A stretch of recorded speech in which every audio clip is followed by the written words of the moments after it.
तो I hope मेरी screen आप सबको विजिबल है। अब हम बिना देर किए स्टार्ट करते हैं।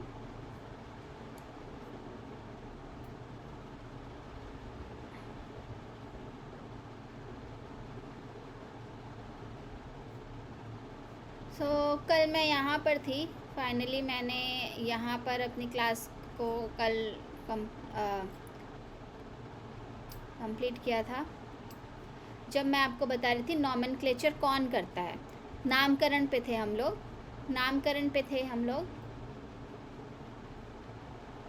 नामकरण मत मेरी आवाज़ सबको आ रही है ना? कोई भी एक जना अनम्यूट करके एक बार कंफर्म कर दे ताकि मैं श्योर हो जाऊँ। हाँ आ रही है। Okay, thank you. तो हम लोग यहाँ पर थे, नामकरण पे थे हम लोग। नामकरण में मैंने आपको बताया था किसी भी ऑर्गेनिज्म को, किसी भी स्पीशीज़ को, किसी भी प्रजाति को नाम देने के प्रक्रिया को ही हम लोग नॉमेनक्लेचर कहते हैं। ठीक है, जो मैंने आपको बताया बायोलॉजी बॉटैनिकल नॉमेनक्लेचर, यानी पेड़ पौधे से संबंधित जो संस्था नाम देती है वो ICBN होती है। ये नाम इम्पॉर्टेंट है, इसलिए मैं बार बार बोल रही हूँ। ये ऐसे भी आ जाता है, मे बी आपके MCQ में भी कोई भी क्वेश्चन हमेशा आ सकती है। इसकी full form international code for botanical nomenclature. और ऐसे ही जीव जंतु जानवरों के नामकरण के लिए, जानवरों में हम लोग होमोसेपियंस, इंसान लोग भी इसी में आते हैं, जूलॉजिकल नेमिंग नॉमेनक्लेचर में। यही संस्था हम लोगों का अभी नाम, इसी संस्था ने हमारा नाम होमोसेपियन रखा है। पता है ना, इंसानों को होमोसेपियन कहते हैं बायोलॉजी में। बायोलॉजिकल नेम जो है हमारा, जो नॉमेनक्लेचर किया है इस ICZN ने इंसानों का, वो है होमोसेपियंस। ठीक है, तो ये दो संस्था इम्पॉर्टेंट थी। इसके बाद मैंने आप लोग को बताया था कि ये जो एक्स्ट्रा है, ये एक्स्ट्रा संस्थान के बारे में भी आप लोग जान सकते हो। वायरल नॉमेनक्लेचर, यानी जो वायरस वगैरह का नाम रखते हैं, जैसे कि कोरोना वायरस। अभी आप लोगों ने देखा होगा कि जब कोरोना का पहला फेज़ आया था तो उसमें जो कोरोना वायरस था वो, उसका नाम कुछ और था, अगर पढ़ा हो कभी तो। ऐसे ही जब दूसरा आया तो उसमें उसका वेरिएंट दूसरा था। इस बार दोबारा से बीच में मई में न्यूज़ आई थी कि फिर से कोरोना वायरस बढ़ रहा है, तो इस बार उसका वेरिएंट अलग था। तो अलग अलग वायरस थे, उसकी अलग अलग प्रजातियां थी, और हर बार उसको कौन खोज कर रहा है, उसका नाम कौन दे रहा है? ये संस्था है, ये international code for viral nomenclature. इसी तरह से अगर कोई बैक्टीरिया होगा, उसका नाम ये संस्था देगी, international code for bacterial nomenclature. अब हमारे पास ये कुछ प्रजातियां दिख रही हैं, कुछ चीज़ें हैं जो मैंने फ़ोटो लगा रखी है। ये आपको मॉल्ड मतलब होता है काई, ऐसे ये मॉस है। काई देखिए पानी में। ईस्ट, ये ईस्ट फंजाई होता है। हाथी है, पेड़ है, ये कॉनिफर नाम है इसका। एक चिड़िया है, एक फूल है, एक मेंढक है, ये मशरूम है, फंगाई होता है ये। ठीक है। अच्छा, यहाँ पर अगर कुछ हमारे पास हिंदी मीडियम के बच्चे होंगे तो भले यहाँ पर इंग्लिश में लिखा हुआ है, लेकिन मैं बोल हिंदी में ही रही हूँ। और इस मशरूम को हिंदी में भी मशरूम ही लिखेंगे, बस इस यहाँ इंग्लिश में लिखा है। हिंदी की किताब में जाओगे तो मशरूम ही लिखा होगा। फ्रॉग को ज़्यादा मेंढक लिखा होगा, लेकिन इतना तो आप अब पढ़ ही सकते हो कि फ्रॉग और मेंढक एक ही है, लेकिन चित्र से समझ जा रहा होगा कि ये मेंढक है। ऐसे ये हाथी है। बाकी जो साइंटिफिक टर्म्स हैं जो मैं नाम बता रही हूँ, वो अगर एक या दो ही कुछ अलग नाम होंगे, जिसको मैं कोशिश करूँगी आगे से कि हिंदी वर्ड्स भी बताऊँ, लेकिन ज़्यादातर नाम सेम ही होंगे। जैसे कि अगर मैं बोल रही हूँ होमोसेपियन, तो हिंदी में भी होमोसेपियन ही लिखते हैं। अगर मैं ICZN बोल रही हूँ तो हिंदी में भी वही लिखते हैं, बस उसको हिंदी में लिखते हैं। तो इसलिए घबराने की कोई ज़रूरत नहीं है। तो अभी मैं आपको ये जो पिक्चर्स दिखा रही हूँ स्क्रीन पे, इसमें क्या आप कुछ सोच सकते हो क्या चीज़ है? अलग अलग, मान लो मैंने आपसे कह दिया कि इसमें से छांटो, कैसे छांटोगे? कुछ दिमाग में आ रहा है? जैसे कि मान लो आप लोगों ने ये कह दिया कि ये फूल है, ये पेड़ है, ये भी पेड़ है ना? बाकी ये जानवर है, ये जानवर है, ये भी जानवर है। इतना इतना इतना अलग अलग कर पा रहे हो, है ना? थोड़ा सा साइंस में आते हैं, थोड़ी बायोलॉजी में आते हैं। तो मान लो ये ईस्ट था,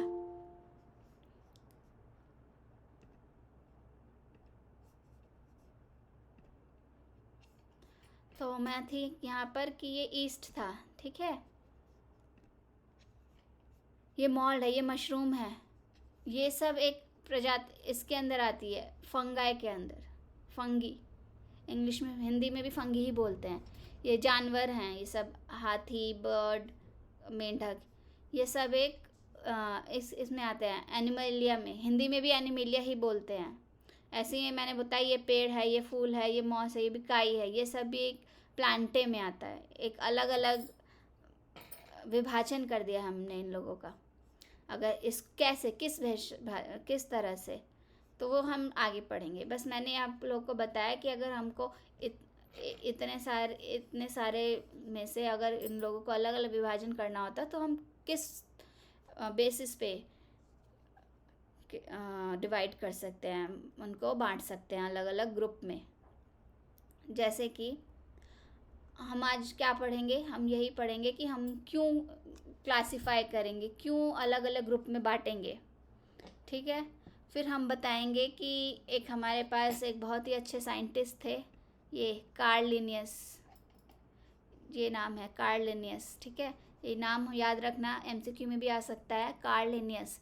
इन्होंने ही हमें पूरी बायोलॉजी को पढ़ने का सिद्धांत बताया। इन्होंने ही बताया कि हम कैसे हर एक प्रजाति का नाम लिख सकते हैं। इन्हीं के बेसिस पे इन्होंने ही शुरुआत की प्रजातियों के नाम रखने की।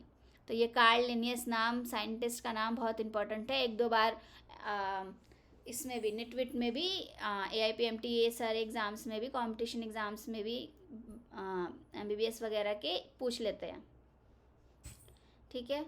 तो आगे बढ़ते हैं हम।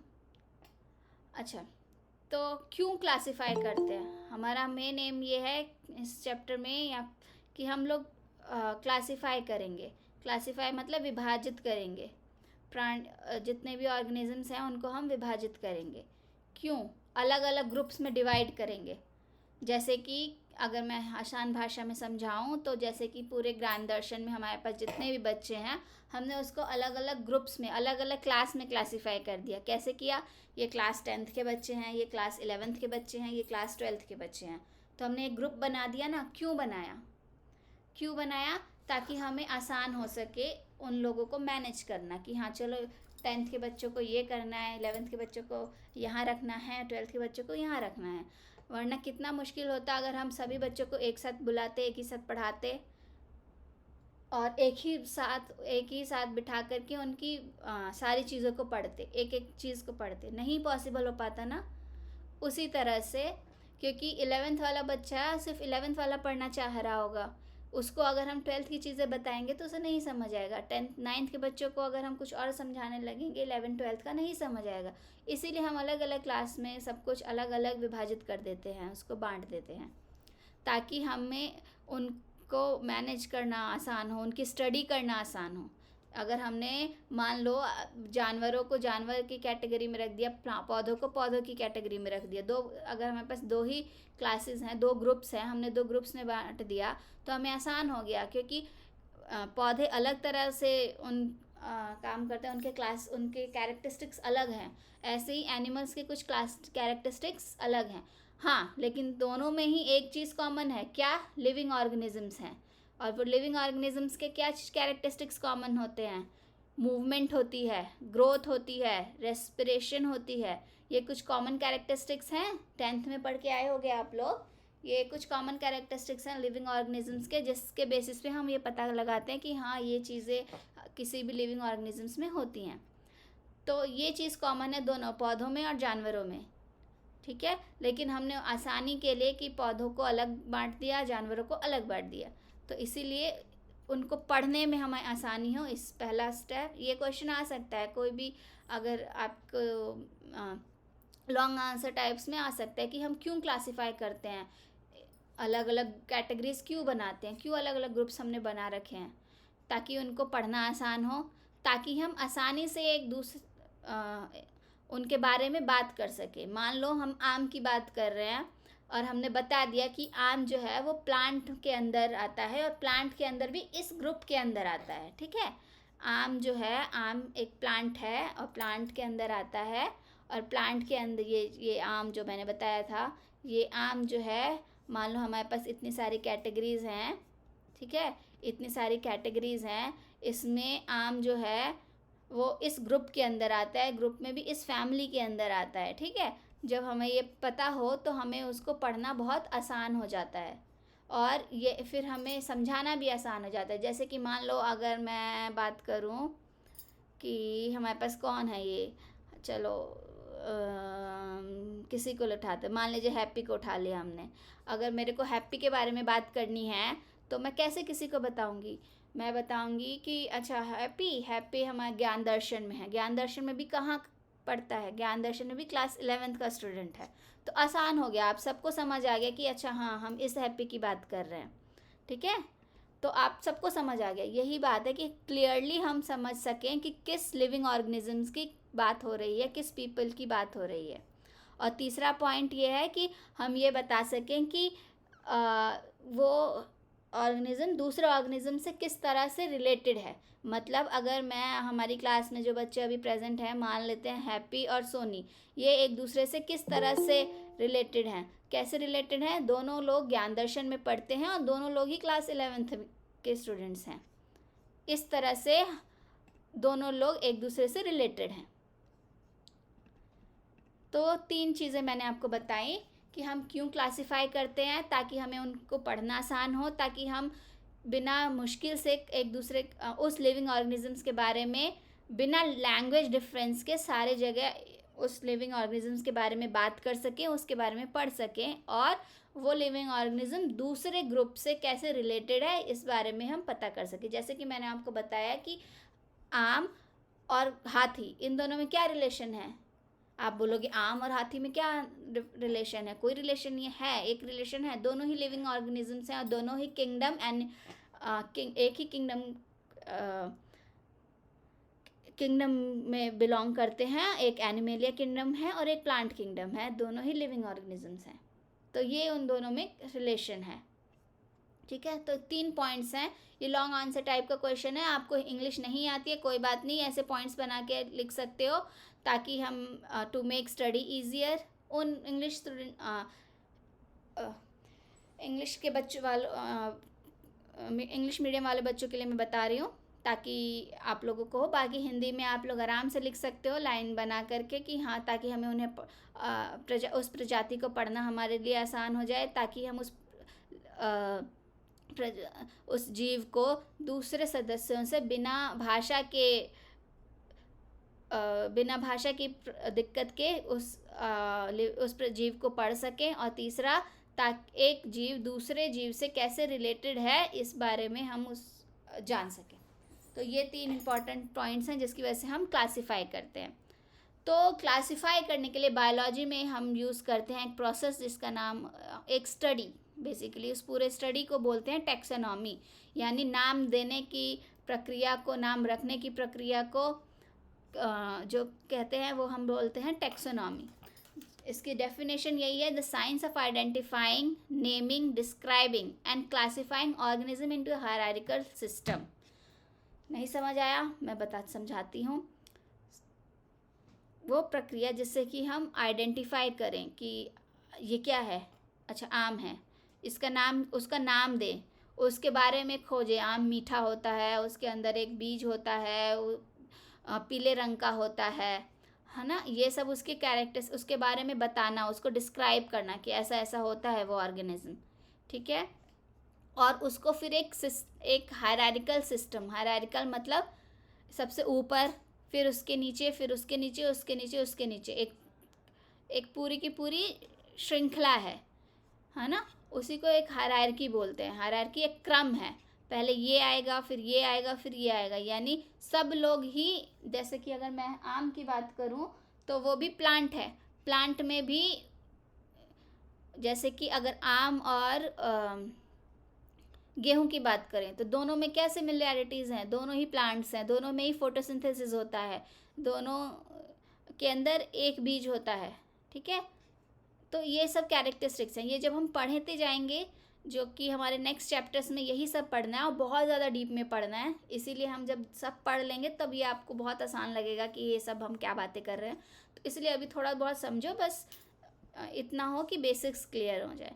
तो टैक्सोनॉमी क्या है? एक साइंस है जिससे कि हम एक प्रजाति के बारे में, ऑर्गेनिज्म मतलब एक प्रजाति, एक जीव, है ना, स्पीशीज़, कुछ भी बोल सकते हैं, उसको पहचानना, उसका नाम देना, उसकी व्याख्या करना, और फिर उसको एक हमारे पास जो हायरार्किकल सिस्टम है, जो हमारे पास क्रम है एक, उस क्रम में, उस ग्रुप में डिवाइड करके वहाँ पर उसको स्थापित करना। तो ये बहुत इम्पॉर्टेंट है, ये चीज़ क्वेश्चंस आता ही आता है, अभी नहीं तो हम कहीं ना कहीं मिलेगा। एक कभी भी किसी भी कंपटीशन में बायो के में आप बैठोगे, मे बी MBBS, अगर किसी इस चैप्टर से कोई क्वेश्चन आने वाला होगा तो इस यहाँ से ज़रूर आएगा। तो टैक्सोनॉमी के 4 स्टेप्स होते हैं। पहला कैटेगराइजेशन, दूसरा आइडेंटिफिकेशन, तीसरा क्लासिफिकेशन, और चौथा है लास्ट में नॉमेनक्लेचर, यानी लास्ट में जाकर हम उसका नाम रखते हैं। कैटेगराइजेशन क्या होता है? डिस्क्रिप्शन। डिस्क्रिप्शन मतलब उसकी व्याख्या करते हैं। जैसे कि मान लो आम की अभी तक खोज ही नहीं हुई है, ठीक है, चलो अब हम उस आम के बारे में बताएंगे, डिस्क्राइब करेंगे सारे जो भी हमें आँखों से दिख रहे हैं। मॉर्फोलॉजिकल मतलब जो दिखते हैं सामने, जो उसका फिजिकल अपीयरेंस कैसा है, वो उसको मॉर्फोलॉजी बोलते हैं। फिजियोलॉजिकल मतलब उसके अंदर की बनावट कैसी है। और एनाटॉमिकल मतलब अगर हम किसी आम को काट के उसके अंदर का पूरा पार्ट कर देखते हैं, उसको एनाटॉमिकल बोलते हैं। जैसे कि ह्यूमन बीइंग्स हो गए, अगर हम इंसानों की बात करें तो इंसानों के अंदर जितना भी पूरा, अगर हम उसको काट दें, काटने का मतलब क्या दिखेगा अंदर? डाइजेस्टिव सिस्टम होगा, रेस्पिरेशन सिस्टम होगा, ठीक है, ये सारे सिस्टम्स जो भी हैं वो उसी को एनाटॉमिकल सिस्टम बोलते हैं। मॉर्फोलॉजिकल मतलब 2 हाथ, 2 पैर, 2 आँखें, 1 नाक, ये मॉर्फोलॉजिकल जो फिजिकल यानी जो दिख रहा है सामने से। और फिजियोलॉजिकल मतलब जैसे पानी पीना कितना होता है, कैसे सांस लेते हैं, कैसे क्या होता है, उन सारी चीज़ों को हम फिजियोलॉजिकल कहते हैं। ये सब टर्म्स लिखी हैं मैंने, साइंटिफिक हैं, याद हैं तो ठीक है, नहीं तो आगे आप लोग पढ़ ही लोगे तो आराम से आपको समझ आ जाएगा। तो बस मैं समझाना चाह रही थी कि क्या क्या कैरेक्टरिस्टिक्स हैं जो आप एक ऑर्गेनिजम्स में ऑब्जर्व करते हो, यानी पता करोगे। जैसे कि आम की बात की मैंने, तो आप सब डिस्क्राइब करोगे कि पीले रंग का होता है, एक बीज होता है, दिखने में पीले रंग का है, मतलब मॉर्फोलॉजिकल उसका कैरेक्टर क्या है कि पीले रंग का है, बाहर से पीला दिखता है। फिजियोलॉजिकल मतलब अंदर पीला पीला मीठा मीठा कुछ होता है जिसको खा सकते हैं। एनाटॉमिकल मतलब एक बीज होता है, उसके अंदर एक ही बीज होता है, ठीक है। ये सब कैरेक्टरिस्टिक्स हैं, ये सब आपने कैरेक्टरिस्टिक्स कर देख लिए। फिर आइडेंटिफाई करोगे और मैच करोगे कि ऐसा कोई कैरेक्टर है। टैक्सॉन मतलब कैटेगरी, जो भी हमारे पास 7 कैटेगरीज हैं, चलो पहले आगे फिर उन 7 कैटेगरीज को ही टैक्सॉन कहते हैं, और उसी 7 कैटेगरीज में हम किसी भी एक ऑर्गेनिजम्स को रखते हैं, ठीक है। तो हम पहले उसको मैच करेंगे कि अच्छा ये आम है, ये किस किस कैटेगरी में आएगा, पहले कैटेगरी में, दूसरे में, या तीसरे में, या चौथे में, या 5वें में। तो ये आइडेंटिफाई करना है कि किस, और मैच करेंगे कि किस में है, इसी चीज़ को हम बोलते हैं आइडेंटिफिकेशन। दूसरा क्लासिफिकेशन, जब हमने पता लगा दिया अच्छा इसमें आएगा, फिर हम उसको अरेंज करेंगे। अच्छा ठीक है, तो इसमें भी जैसे आम, और हमने एक और कैरेक्टरिस्टिक्स ले लिया गेहूं का। आम में आपने देखा होगा एक बीज होगा, गेहूं में देखा होगा तो 2 बीज होते हैं। अगर गेहूं को उठा के देखते होगे तो 2 बीज होते हैं। या फिर वो ले लो, मटर ले लो, मटर के अंदर कितने बीज होते हैं, है ना। तो सबकी अलग अलग कैरेक्टरिस्टिक्स हैं, तो उसको उसी बेसिस पे क्लासीफाई करते हैं। 2 टाइप, पौधों में भी 2 टाइप की क्लासिफिकेशन होती है, मोनोकोटिलिडन और डाइकोटिलिडन। मोनो मतलब जिसमें एक ही बीज हो, डाइकोटिलिडन मतलब जिसमें 2 बीज हों। और भी होता है जिसमें बीज ही ना हो, तो वो और ऊपर की कैटेगरी हो गई। तो इस तरह से हम लोग देखते हैं कि किस कैटेगरी में जाएगा, ठीक है। मान लो आपने ये देखा कि 1 बीज है या 2 बीज है, तो आपने देखा 1 बीज है तो इस कैटेगरी में चला गया, है ना। जैसे कि मैं आपको आगे बता दूं, जैसे हमारे पास ये कैटेगरीज हैं, है ना। आप पता करोगे कि इस कैटेगरी में क्या देखते हो कि 1 बीज है या 2 बीज है, आप पता करोगे कि 2 बीज है, ठीक है, फिर इसमें रख देते हैं। लेकिन फिर आपने देखा नहीं बीज ही नहीं है इसके अंदर, तो जैसे कि किस में बीज नहीं होता, केला ले लो, केला में बीज ही नहीं होता, तो फिर आप इसमें भी, इस कैटेगरी में भी नहीं रख सकते, इसमें भी नहीं रख सकते, फिर आप इसके ऊपर वाली कैटेगरी में जाओगे जिन पौधों में बीज ही नहीं होते। तो इस तरह से हम लोग कैटेगरी डिफाइन करते हैं। अभी थोड़ा बहुत समझ नहीं आ रहा होगा, तो घबराने की ज़रूरत नहीं है। आगे हमें यही सब पढ़ना है, तो जब आप एक एक चीज़ पढ़ लोगे तो आपको समझ आ जाएगा मैं ये क्या बोल रही हूँ, बीज क्या हो रहा है, क्या बोल रही हूँ, मोनोकोटिलिडन, डाइकोटिलिडन, ये सब क्या है।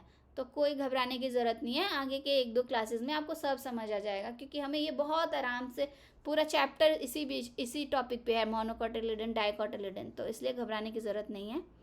यहाँ हमें बस यही पता करना है कि टैक्सोनॉमी होता क्या है। तो हमने क्या बताया कि किस वो साइंस जिससे में हम आइडेंटिफाई करते हैं, नाम देते हैं, डिस्क्राइब करते हैं और फिर ऑर्गेनिजम्स को एक हायरार्किकल सिस्टम में क्लासिफाई कर देते हैं, उसी को हम टैक्सोनॉमी बोलते हैं, जिसके 4 स्टेप्स हैं, कैटेगराइजेशन, आइडेंटिफिकेशन, क्लासिफिकेशन और नॉमेनक्लेचर। यानी जब हमने ये सब पता कर लिया, हमने पता कर लिया आम ऐसा होता है, हमने पता कर लिया कि अच्छा आम तो किसी से भी मैच नहीं करता, फिर हम क्लासिफाई करेंगे कि आम को हम किस लेवल पर डालें, फिर हम पता करेंगे कि ऐसा कुछ, तो फिर हम उसका नाम देंगे। नाम हम ऐसे देंगे कि इस वाले संस्थान पे जाएंगे, ICBN और ICZN पे, और हम पता करेंगे कि देखो ये वाला आम जो है ये तो आज तक किसी ने डिस्कवर ही नहीं किया, इसको मैं खोज करता हूँ और इसका नाम मैं ये रखूँगा। और फिर ये संस्था बताती है हाँ ठीक है, ये नाम कभी पहले से एग्जिस्ट नहीं करता है, इस नाम का कोई भी ऑर्गेनिज्म अब या स्पीशीज़ अभी तक नहीं आया है, तो आप लोग ये नाम रख सकते हो। और फिर जब आप लोग नाम रख दोगे तो उस पर्टिकुलर स्पीशीज़ का पूरा नॉमेनक्लेचर हो जाता है। और इस पूरी स्टडी को, यानी एक स्पीशीज़ उठाई, उसको डिस्क्राइब किया, उसको पता लगाया, उसको क्लासिफाई करके उसका नामकरण करने के पूरे प्रोसेस को ही टैक्सोनॉमी कहते हैं। ठीक है। इसके बाद से जब हमने नाम रख लिया, नॉमेनक्लेचर कर दिया, अब नॉमेनक्लेचर करने के कुछ रूल्स हैं हमारे पास। ये क्वेश्चन आपको आएगा ही आएगा अगर आप एग्ज़ाम में जा रहे हो, 11th के एग्ज़ाम में या 12th के एग्ज़ाम में या कंपटीशन के एग्ज़ाम में, तो ये रूल्स आपको नहीं भी है तो मतलब ये बहुत ज़रूरी है, इसके आगे आप इतना इम्पॉर्टेंट है, तो इसलिए इसके बारे में हम एकदम कान खोल के ध्यान से समझो कि क्या है। ये सब कुछ रूल्स हैं, यानी किसी भी स्पीशीज़ का नाम रखने के लिए कुछ रूल्स हैं हमारे पास। और बायोलॉजी में जब हम नाम रखते हैं तो उसका हम नामकरण के प्रोसेस को बोलते हैं बायनॉमियल नॉमेनक्लेचर। क्या नॉमेनक्लेचर? बायनॉमियल। क्यों? क्योंकि इसमें हम बाई मतलब 2, बाइनॉमियल नॉमेनक्लेचर यानी 2, बाई मीन्स 2 और नॉमिनल मीन्स नेम, यानी 2 शब्दों से मिलकर एक नाम बनता है, इसीलिए इसका नाम बाइनॉमियल है। 2 वर्ड्स ओनली, सिर्फ और सिर्फ 2 ही नाम होंगे। जैसे कि चलो हम क्लास के बच्चों का नाम उठाते हैं, है ना, सोनी कुमारी। जैसे यहाँ पर क्या है, 2 शब्द हैं, सोनी और कुमारी। यहाँ हैप्पी एक ही नाम दिख रहा है ना, तो ये अलाउ नहीं है बाइनॉमियल नॉमेनक्लेचर में, क्योंकि हमें 2 नाम चाहिए। ऐसे ही तब्बू एक ही नाम है, सिंगल नाम है, नहीं अलाउ है बाइनॉमियल नॉमेनक्लेचर में, हमें 2 नाम चाहिए। जैसे कि स्नेहा कुमारी 2 नाम है, दिस इज़ अलाउड। या नामिका कुमारी 2 शब्द हैं, अलाउड है। तो ये बाइनॉमियल है, बट ये बाइनॉमियल नहीं है, तो हम नहीं मानेंगे। बायोलॉजी में ये गलत है, ठीक है। यही चीज़ है बाइनॉमियल, यानी 2 नाम होंगे। जैसे कि मैंजीफेरा इंडिका, होमोसेपियंस, 2 दिख रहे हैं, 2 शब्द, मैंजीफेरा इंडिका, होमोसेपियंस। यानी पहला पॉइंट क्या है, सिर्फ 2 वर्ड्स होंगे। Name consist of exactly 2 words, ठीक। पहला जो वर्ड होता है इसको हम बोलते हैं जीनस, ठीक है। जैसे मैंजीफेरा, ये क्या है, जीनस है। अभी सिर्फ समझ लो क्या है जीनस, क्या है स्पीशीज। आगे हम अपने आप इनकी पूरी डेफिनेशन को और आगे पढ़ेंगे, ठीक है। तो मैंने आपको बताया 2 वर्ड्स होंगे, जिसमें से पहला जीनस होगा और ये दूसरा वर्ड होगा वो होगा स्पीशीज, ठीक है। पहला क्या होगा, जीनस, और दूसरा वर्ड होगा स्पीशीज, ठीक है। उसमें भी स्पीशीज को स्पेसिफिक एपिथेट भी बोलते हैं, अगर आप मतलब एकदम ही साइंटिफिक टर्म इसका चाहो तो, नहीं तो आप स्पीशीज भी लिख सकते हो, ठीक है। जैसे कि मैंने बताया पहला वर्ड ये, जैसे शेर का साइंटिफिक नाम होता है पैंथेरा लियो, जिसमें ये पैंथेरा है, ये पहला वर्ड है जिसका नाम होता है जीनस, और ये लियो है, ये दूसरा वर्ड है जो होता है स्पीशीज। तो पहला वर्ड होता है जीनस, फर्स्ट नेम जीनस होता है, दूसरा नाम स्पीशीज या फिर स्पेसिफिक एपिथेट भी होता है।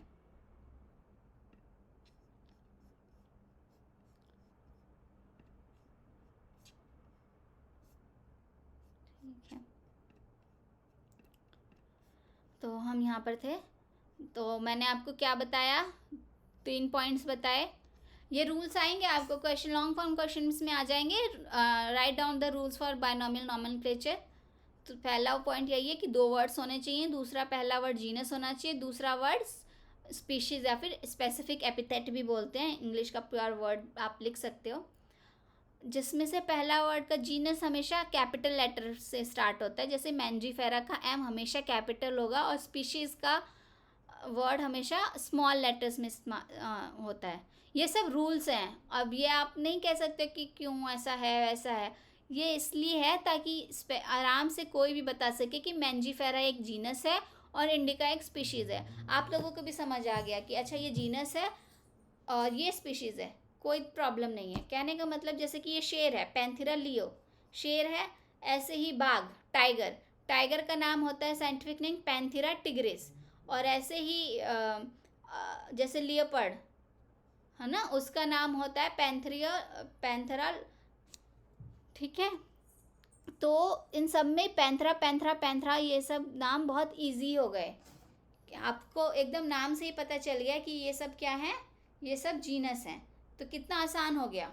तो इसी चीज़ को क्लैरिफाई करने के लिए, इसी वजह से, ताकि आप लोगों को एकदम आसानी हो जाए, एकदम देखते ही पता चल जाए कि ये जीनस है, इसीलिए इन लोगों का नाम हमने ऐसे रखा है साइंटिस्ट ने।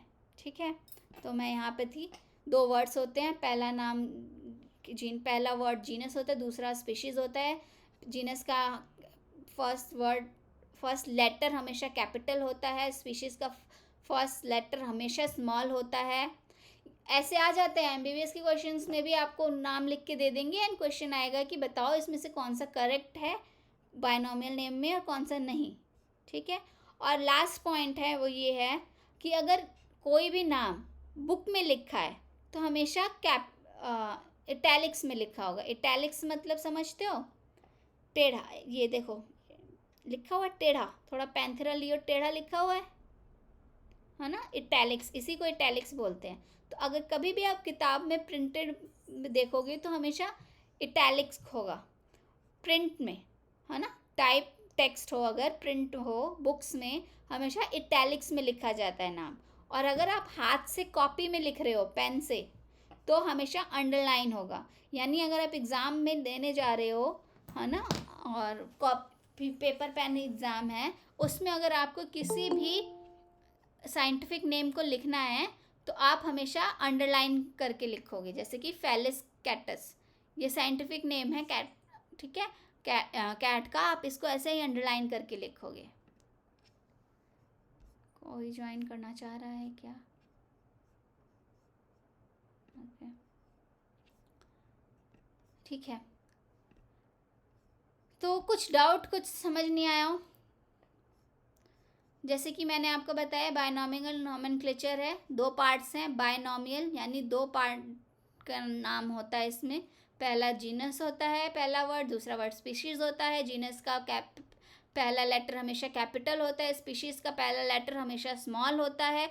अगर हम प्रिंट कर रहे होते हैं तो इटैलिक्स में लिखेंगे, और अगर हम हैंड रिटन हाथ से लिख रहे हैं तो हमेशा अंडरलाइन होगा, वो भी अंडरलाइन सेपरेटली, एक सिंगल अंडरलाइन नहीं, अलग अलग अंडरलाइन। जैसे कि फेलिस पे अलग अंडरलाइन है और कैक्टस पे अलग अंडरलाइन है। तो ये हमारा पूरे रूल्स थे बायनॉमियल नॉमेनक्लेचर के। तो बहुत इंपॉर्टेंट चीज़ें हमने पढ़ ली, जिसमें क्या था, टैक्सोनॉमी, ये बहुत इंपॉर्टेंट है, ये क्वेश्चन ये आएगा ही। इससे 4 स्टेप्स हैं, कैटेगराइजेशन, आइडेंटिफिकेशन, क्लासिफिकेशन और नॉमेनक्लेचर। नॉमेनक्लेचर के हमारे पास कुछ रूल्स हैं। हम बायनॉमियल नॉमेनक्लेचर यूज़ करते हैं, जिसमें कि कुछ रूल्स हैं जो कि बहुत सिंपल हैं। 4 ही रूल हैं। 2 वर्ड्स होते हैं, पहला वर्ड जीनस होता है जिसका पहला लेटर कैपिटल होता है। दूसरा वर्ड हमेशा स्पीशीज़ या फिर स्पेसिफिक एपिथेट होता है जिसका पहला लेटर हमेशा लोअर केस में ही होता है। फिर अगर हम टाइप कर रहे हैं तो इटैलिक्स में दोनों वर्ड्स होंगे, और अगर हम हैंड रिटन हाथ से लिख रहे हैं तो दोनों वर्ड्स अंडरलाइन होंगे, वो भी सेपरेटली, यानी अलग अलग अंडरलाइन होंगे। जैसे कि हमारे पास शेर है, शेर का साइंटिफिक नाम क्या है, पैंथेरा लियो। ठीक है, कुछ साइंटिफिक नाम और पता करें? कौन है ज्वाइन करना चाह रहा है?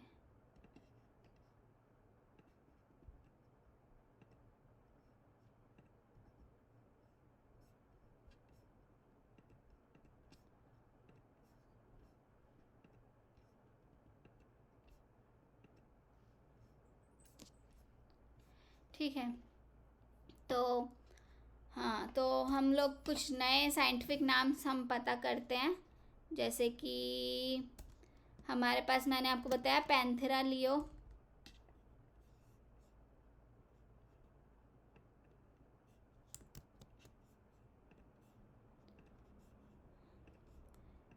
ठीक है।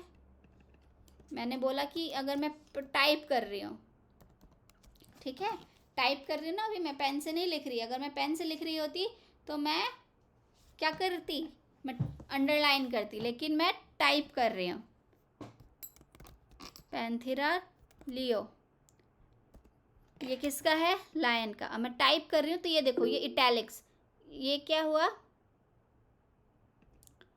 इटैलिक्स, इटैलिक्स हो गया। इसी को बोलते हैं इटैलिक्स, यानी टेढ़ा। ये किसका है? किसका नाम है ये? लायन का, ठीक है। ऐसे ही अगर मैं शेर का लिखूं, किसका लिखते हैं हम लोग? शेर का। शेर का नाम होता है टाइगर, बेसिकली इंग्लिश में टाइगर बोलते हैं, और इसमें क्या बोलते हैं बायो में? कोई बता सकता है? टिग्रिस, टिग्रिस, ठीक है। इसका आपने ध्यान दिया होगा, तो मैंने टी स्मॉल में लिखा है, वो भी किस में? टेढ़ा। ऐसे ही हमारे पास एक होता है क्या? पैंथर, लियोपर्ड, चीता, चीता समझते हो? लियोपर्ड, इंग्लिश में लियोपर्ड होता है, ठीक है। उसका नाम होता है पैंथेरा पार्डस, ठीक है। तो आप लोग ये पैंथेरा समझ रहे होगे, ये पैंथेरा है, ये भी पैंथेरा है, ये भी पैंथेरा है, यानी। और मैंने आपको क्या बताया था कि पहला वर्ड क्या होता है? जीनस होता है। तो ये जीनस है, ये भी जीनस है, ये भी जीनस है। अगर ध्यान से देखो तो तीनों में कुछ समानता होती है ना। ये बताया मैंने, ये क्या है? ये है लायन, ठीक है। ये क्या है? ये है टाइगर, ठीक है। और ये क्या है? ये है लियोपर्ड, लियोपर्ड, चीता, ठीक है। तो इससे क्या समझ आया? अगर आपको, हाँ जी, फ्रॉक का होता है। इससे आपको क्या समझ आया? इन सबसे पैंथेरा, पैंथेरा, पैंथेरा सेम है। लायन, टाइगर, लियोपार्ड, इन लोगों, इन तीनों को अगर आप ध्यान से समझो तो थोड़ी थोड़ी सिमिलैरिटीज़ है ना, फिर भी बहुत सारे डिफरेंसेस हैं। तो इसी चीज़ को हमने इसी वजह से इनको क्लासिफाई किया है। इतनी सारी सिमिलैरिटीज़ हैं, इसीलिए ये सब लोग एक ही जीनस में आते हैं, जिसका नाम क्या है? पैंथेरा। लेकिन फिर भी बहुत सारे डिफरेंसेस हैं। लायन को अगर आप देखोगे तो कितने बड़े बड़े बाल होते हैं, है ना। उसका शरीर में कोई पैटर्न्स नहीं होता है, एकदम येलो कलर, येलोइश कलर का होता है, राइट, है ना। तो इसलिए यहाँ पर स्पीशीज़ अलग है उसकी, लियो। ऐसी टाइगर की अगर आप देखोगे तो उसमें अलग तरह के स्केल्स होते हैं, पैटर्न अलग होता है, ब्लैक और ऑरेंज कलर का पैटर्न होता है। ऐसे ही अगर आप चीता के बारे में सोचोगे, उसमें धब्बे होते हैं, उसमें जेब्रा जैसे पैटर्न्स नहीं होते, गोल गोल धब्बे होते हैं। तो मतलब देखने में लोग अलग है, लेकिन फिर भी बहुत डिफरेंसेस हैं, इसलिए उनके स्पीशीज़ अलग अलग हैं। लायन की लियो है, टाइगर की टिग्रिस है, और ये लियोपर्ड की पार्डस है, लेकिन जीनस सेम है, ठीक है। तो आगे बढ़ते हैं। अब मैंने आपको अभी फिर से पहले भी बताया था कार्ल लिनियस के बारे में। कार्ल लिनियस कौन थे? इन्होंने ही पूरा सिस्टम को क्लासिफाई करने के सिस्टम को इसका आविष्कार किया है। इन्होंने ही बेसिस रखी कि हम किस लिविंग ऑर्गेनिजम्स को क्लासिफाई करेंगे, ग्रुप में रखेंगे, और फिर उन ग्रुप्स में उन हर ऑर्गेनिजम्स को नाम भी देंगे। तो जब इन्होंने पूरी एक बुक लिखी थी, ये सारे जो नाम जो पहले इन्होंने दिए हुए थे, जैसे कि कॉमन, जैसे मैंजिफेरा इंडिका या ये सब शेर वेर जो पहले से आविष्कार हो चुका था, इन सब लोगों के नाम इन्होंने ही दिए थे, कार्ल लिनियस ने। ठीक है, इन्होंने अपनी किताब छापी, इन किताब में पूरा रूल लिखा कि ये सब इनका नाम जब हम हर प्रजाति का बायनोमियल नेम रखेंगे और इसका नॉमेनक्लेचर बायनोमियल होगा, जिसमें पहला स्पीशीज़ हो गया, ये सब रूल, ये सब कहानी किसने बताई? कार्ल लिनियस, ये साइंटिस्ट थे। और इन्होंने क्लासिफाई करने के लिए एक वे चुना जिसमें इन्होंने 7 लेवल्स रखे, kingdom, phylum, class, order, family, genus, species. ये ऑर्डर आपको ऐसे ही याद करना पड़ेगा, और ये हिंदी में भी यही नाम होगा, इंग्लिश में भी यही नाम होगा। ठीक है, kingdom, phylum, class, order, family, genus, species. सबसे छोटा लेवल है हमारा स्पीशीज़। क्या है? स्पीशीज़। सबसे छोटा लेवल है हमारा स्पीशीज़। उसके बाद हमारा लेवल आता है जीनस, फिर फैमिली, फिर ऑर्डर, फिर क्लास, फिर फाइलम, फिर किंगडम। ठीक है, तो याद करने के लिए हम कैसे, या एक ट्रिक है, आप इस लाइन को याद करो, मे बी आपको ये सीक्वेंस याद रहे। कीप पॉट क्लीन और फैमिली गेट सिक। ठीक है, कीप पॉट क्लीन और फैमिली गेट सिक, मतलब के से किंगडम, पी से फाइलम। प्लांट के केस में हम फाइलम नहीं बोलते हैं, डिवीजन बोलते हैं। प्लांट के केस में हम लोग फाइलम नहीं, डिवीजन बोलते हैं। एनिमल के केस की अगर हम बात करें तो इसी कैटेगरी को फाइलम बोलते हैं, और अगर हम प्लांट के उस बात कर रहे हैं तो डिवीजन बोलेंगे। फिर है क्लास, फिर ऑर्डर, फिर फैमिली, फिर जीनस, फिर स्पीशीज़। ये यही है। अब क्या है, क्यों है, कैसे हैं, ये हम आगे पढ़ेंगे। हमारा पूरा चैप्टर है। यहाँ पर फर्स्ट चैप्टर में इतना कुछ नहीं है कि आपको सब समझ आ जाए, लेकिन इसमें घबराने की कोई ज़रूरत नहीं है। हमें बस यहीं पर पढ़ना है कि कार्ल लिनियस ने 7 लेवल्स दिए थे, 7 क्लासेस समझ लीजिए। सबसे छोटा ये, जैसे कि अगर मैं ज्ञान दर्शन में बात करूं तो मैं बात करूंगी कि कैसे बात करूंगी, सबसे छोटा ग्रुप क्या बोलूँगी, जैसे कि 11th क्लास में आर्ट्स और साइंस के बच्चे। ठीक है, तो ये हमारे कौन सा हो गया? स्ट्रीम। जो आर्ट्स, साइंस, ये सब क्या हो गई? ये एकदम स्ट्रीम्स हो गए। ठीक है, और फिर जीनस में अगर आप बात करोगे तो आर्ट्स, साइंस, और फिर उसके बाद 11th के बच्चे, फिर ज्ञान दर्शन के बच्चे। ठीक है, फिर कोनवा मोड़ के बच्चे। इस तरह से आपकी हायरार्की बढ़ती जा रही है। ठीक है, तो सबसे छोटा कौन सी हायरार्की है? कि आर्ट्स के बच्चे या फिर साइंस के बच्चे। तो इस तरह की इस कैटेगरीज होती हैं। ठीक है, तो इस तरह से कार्ल लिनियस ने पूरी की पूरी 7 लेवल्स दिए थे, जिसमें से सबसे छोटा स्पीशीज़ है और सबसे बड़ा किंगडम है। सबसे ज़्यादा सिमिलैरिटीज़ कहाँ होंगी? नीचे। इस लेवल में सबसे ज़्यादा सिमिलैरिटीज़ किस में होंगी? नीचे वाले, इस यहाँ पर इस लेवल पे स्पीशीज़ में। और किंगडम यानी सबसे ऊपर वाले लेवल में सबसे कम सिमिलैरिटीज़ होंगी। कहने का मतलब, जैसे मैंने आपको अभी बताया ये पैंथरा लियो, तो लियो, जितने भी लियो हैं, जितने भी लायन हैं, इन सब में सिमिलैरिटीज सेम ही होंगी। लेकिन पैंथरा, ये भी पैंथरा और ये भी पैंथरा, तो ये सब एक ही जीनस हैं, तो यहाँ सिमिलैरिटीज़ कम है। यानी लायन, टाइगर और लियोपर्ड में सिमिलैरिटीज़ कम हैं, लेकिन लायन और लायन में तो सेम ही सिमिलैरिटीज़ होंगी ना। मान लो एक लायन 1 है, ये लायन 2 है ना। ये लायन 1 है, ठीक है, ये लायन 1 है, ये लायन 2 है। तो लायन 1 और लायन 2 में तो सिमिलैरिटीज़ सेम होंगी, लेकिन लायन 1 और टाइगर में सिमिलैरिटीज़ कम होंगी। तो इसी तरह से ये मैंने आपको बताया कि स्पीशीज़, इस स्पीशीज़ के अंदर कौन कौन आ गया? लायन 1, लायन 2, ये किस यहाँ पर ही आ गए। तो लायन 1, लायन 2 में स्पीशीज़ सेम होंगी, लेकिन पैंथरा लियो और पैंथरा टिग्रिस में थोड़ी सी कम सिमिलैरिटीज़ होंगी। ठीक है, तो वो जीनस में आ गया। ऐसे ही फैमिली, एक ही फैमिली के होंगे, लेकिन उनके अंदर और कम सिमिलैरिटीज़ होंगी। कहने का मतलब, आपको अगर पता हो तो कैट और ये एक ही उसमें एक ही फैमिली को बिलोंग करते हैं। ठीक है, कैट, लायन यानी शेर और बिल्ली एक ही फैमिली को बिलोंग करते हैं, लेकिन उनमें सिमिलैरिटीज़ और कम है ना। तो इसलिए जितने ऊपर ऊपर बढ़ते जाओगे उतने ही सिमिलैरिटीज़ कम होती चली जाएंगी। ठीक है, जैसे कि क्लास होती है हमारी एक मैमलिया, है ना। तो ह्यूमन और इस सब में एक ही क्लास में आते हैं मैमेलिया, यानी यहाँ पर हमारी एक क्लास होती है, क्या क्लास होती है? मैमेलिया। ठीक है, क्या क्लास होती है? मैमेलिया, यानी स्तनधारी जीव। तो ये भी शेर भी स्तनधारी होते हैं, इंसान भी स्तनधारी होते हैं, है ना। लेकिन इनकी क्लास सेम है, लेकिन यहाँ पर जीनस में और नीचे चले जाओगे तो लेवल्स चेंज होते जाएंगे। तो ये सब हम आगे पढ़ेंगे, इसलिए इतना घबराने की ज़रूरत नहीं है। बस आप इतना ध्यान रखो कि सबसे ज़्यादा सिमिलैरिटीज स्पीशीज़ में होती है, सबसे ऊपर बढ़ते जाते हैं तो सिमिलैरिटीज कम होती जाती हैं। ये 7 लेवल दिए थे कार्ल लिनियस ने। ठीक है, अब एक एग्जाम्पल से समझते हैं, जैसे कि ह्यूमन बींग्स यानी होमोसेपियंस। तो ह्यूमन बींग्स में जो हमारा जो स्पीशीज़ है वो क्या है? सेपियन।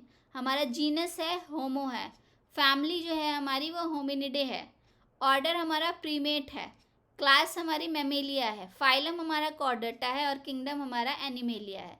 तो ये हमारा पूरा का पूरा लेवल में है, हम लेवल है हमारे। ये सब के बारे में अभी आपको समझ नहीं आ रहा होगा, कॉर्डेटा क्या है, प्रीमेटा क्या है, होमिनिडे क्या है, होमो क्या है, ये सब बिल्कुल समझ नहीं आ रहा होगा। तो उसके लिए घबराने की ज़रूरत नहीं है। हर एक शब्द, हर एक चीज़ को हम लोग पढ़ने वाले हैं। हर एक क्लास, हर एक स्पीशीज़ होमिनिडे के बारे में पूरा पढ़ेंगे। कौन कौन होमिनिडे की क्या क्या कैरेक्टरिस्टिक्स होती हैं, कौन कौन से जानवर, कौन कौन से ऑर्गेनिजम्स इस फैमिली के अंदर आते हैं, उनकी क्या क्या खासियत होती है, ये सब हम पढ़ेंगे। अभी के लिए आप लोग बस ये याद रख लो कि हमारा पूरा होमोसेपियन का ये पूरा का पूरा लीनियस क्लासिफिकेशन के बेसिस पे हमारा फैमिली, हमारा ऑर्डर, हमारा क्लास क्या है।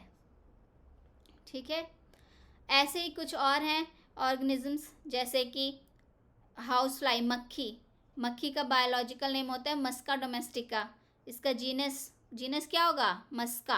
आपको बताया था बायोलॉजिकल नेम का पहला वर्ड ही हमारा जीनस होता है। ऐसी इसकी फैमिली होती है मसिनिडे, ऑर्डर डिप्टेरा। ये सब पढ़ने वाले हैं, ये सब नाम आपको याद नहीं रहेंगे, लेकिन ये सारे वर्ड सब हम पढ़ेंगे, इसीलिए अभी घबराने की ज़रूरत नहीं है। ये क्या फैमिली का नाम क्या है, ऑर्डर क्या है, ये सारी फैमिलीज हम पढ़ेंगे। होमिनिडे, मोसिडे, एनाकैशिडे, पोशिया। ठीक है, हमारे पास कुछ ऑर्डर्स हैं, प्रीमेटा, डिप्टेरा, सेपिनेडेल्स, पोल्स, ये सब ऑर्डर्स भी हम पढ़ेंगे। लेकिन अभी के लिए आपको याद रखना पड़ेगा कि क्या होते हैं। जैसे कि अगर आप देखोगे तो मैंगो और वीट, यानी आम है ना, वीट गेहूँ, ये दोनों के दोनों एक ही डिवीजन, हम प्लांट्स की बात कर रहे हैं तो हम डिवीजन वर्ड यूज़ करेंगे। मैं यहाँ एनिमल, मक्खी, इंसान और मक्खी की बात कर रही होती, जानवर से रिलेटेड, तो मैं फाइलम वर्ड यूज़ करती। तो मैंने कहा कि मैं आम और गेहूँ की बात कर रही हूँ, ये दोनों एक ही डिवीजन को बिलोंग करते हैं, एंजियोस्पर्म। ठीक है, लेकिन अगर आप देखोगे तो इनकी क्लास अलग है। ये आम जो है वो डाइकोटिलिडन है और गेहूँ मोनोकोटिलिडन है। ठीक है, ऐसे ही ऑर्डर अलग हैं। तो इस तरह से हम पढ़ेंगे आगे। अभी के लिए आपको इस चैप्टर में इन सब के नाम और इनकी फैमिली इसी तरह से याद रखनी है।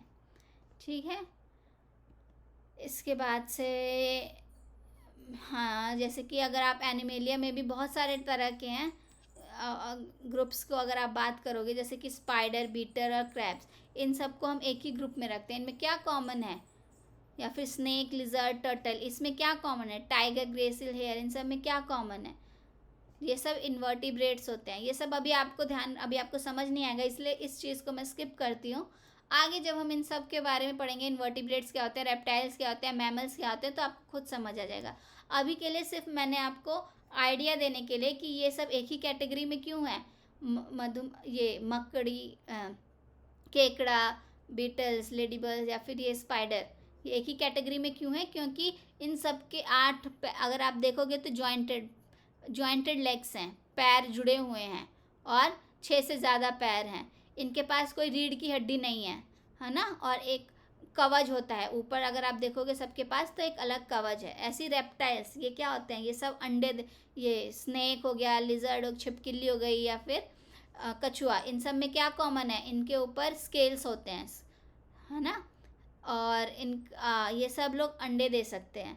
ऐसी मैमल्स जैसे टाइगर या फिर ये खरगोश, इन सब में क्या कॉमन है?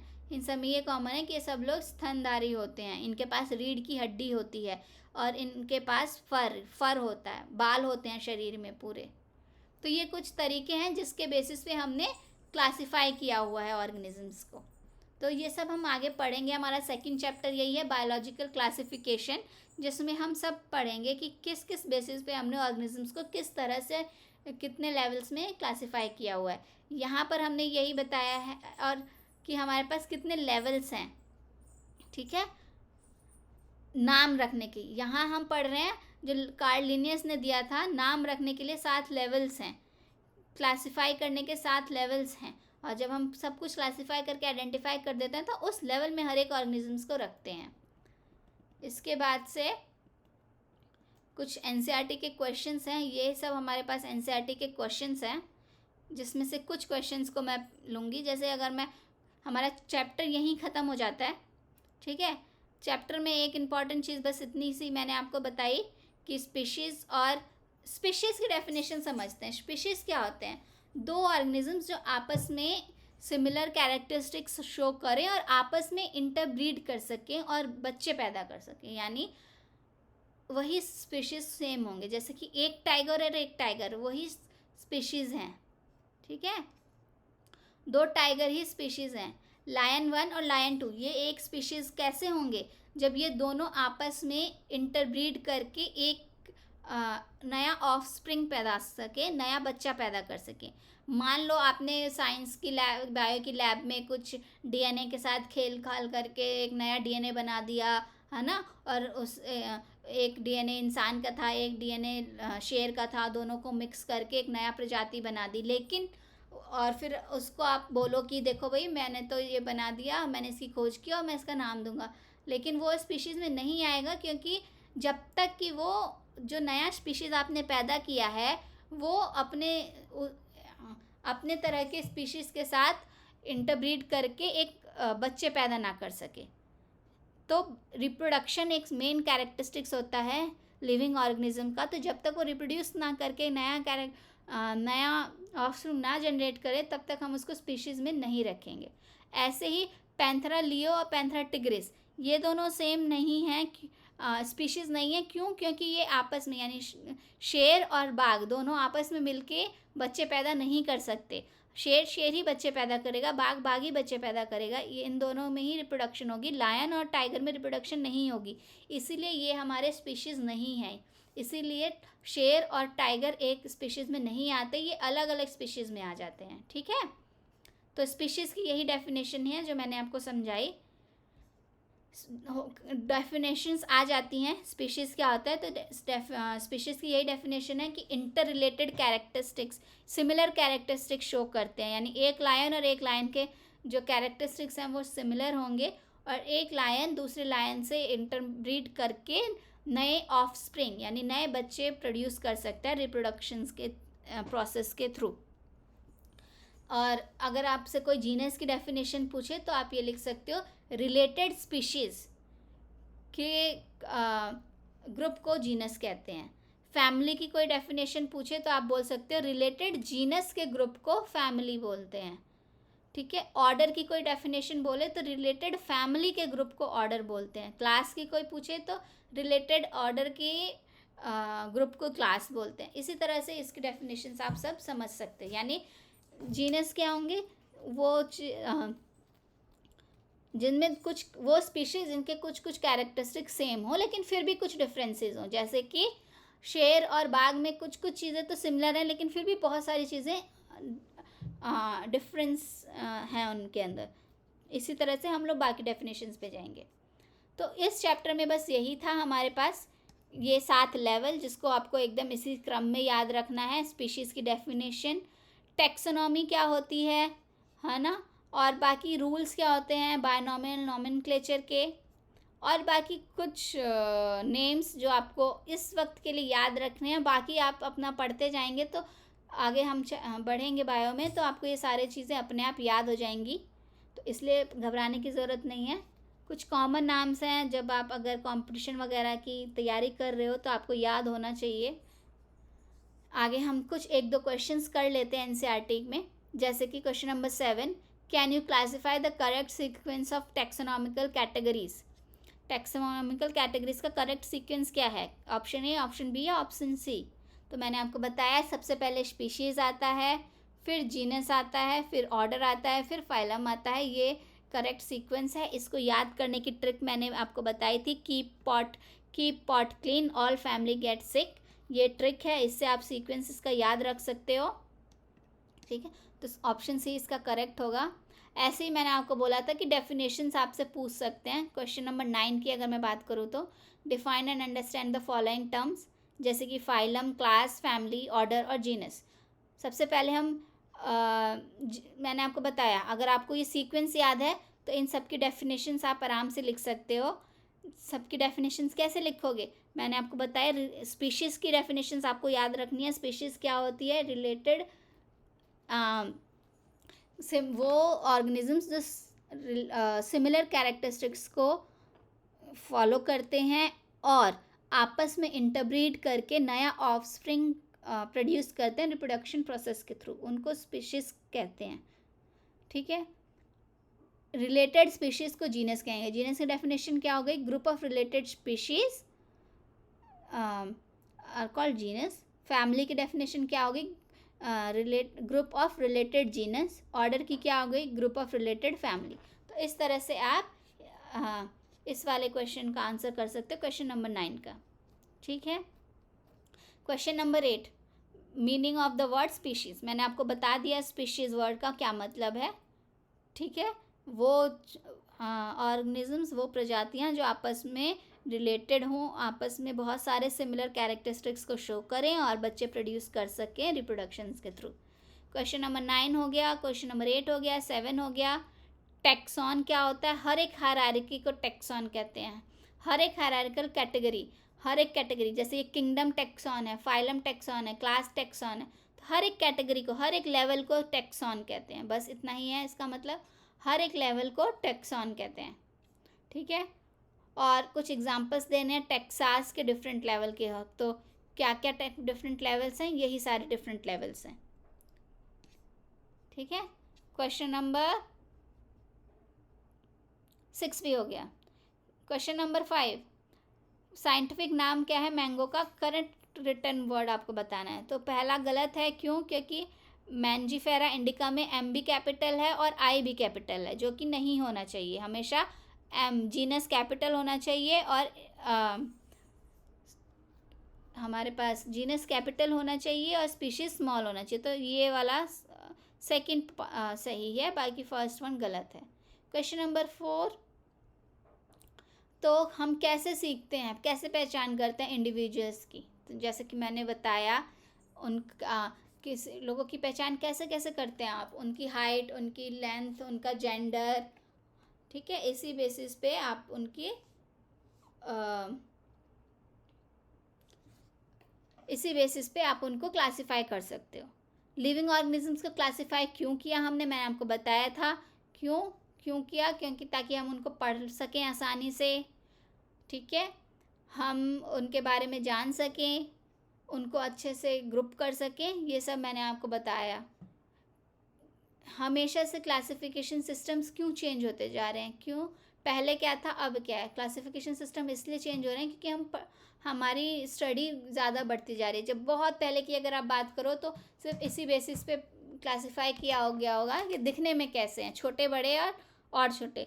तो पहले प्लांट्स को कैसे क्लासिफाई किया था? Trees, herbs and shrubs. जो एकदम छोटे छोटे पौधे होते हैं, घास फूस, उसको हर्ब्स बोल देते हैं।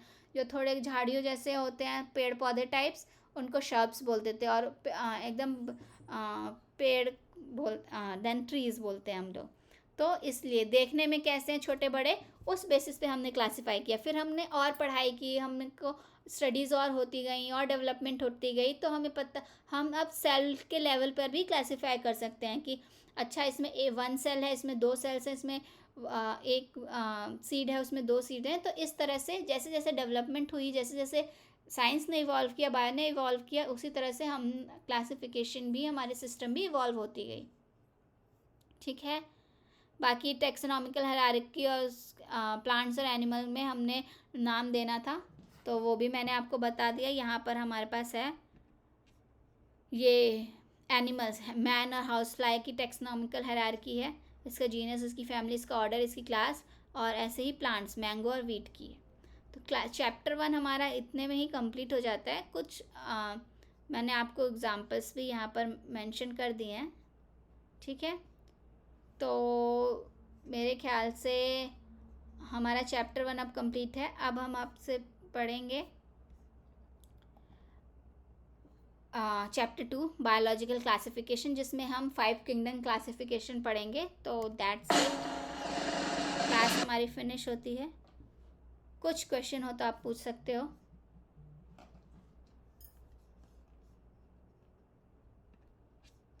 कोई है भी कि सब सो गए?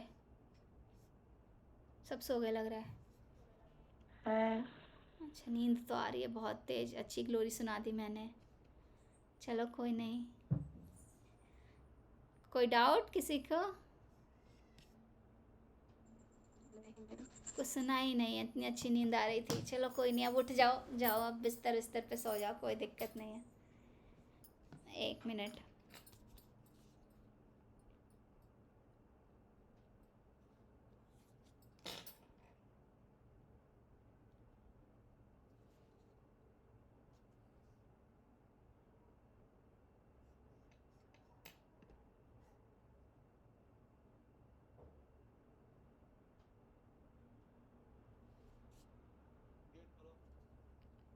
क्लास ऑफ कर दो ना।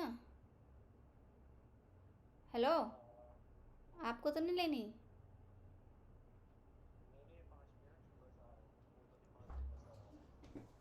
ठीक है, 5 मिनट में सर आ रहे हैं। तो मे बी उनको 5-10 मिनट आपकी क्लास लेनी हो, तब तक आप वेट कर सकते हो, मैक्सिमम 5 मिनट। गेट खोल देंगी। जाओ जाओ, पापा आए, जाओ अंदर।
चलो ना, चीनी भात खाओगी कि दूध भात?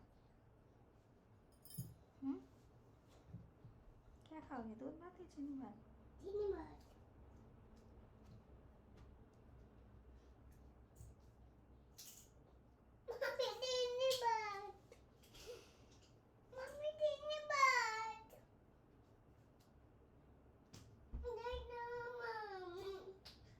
चलो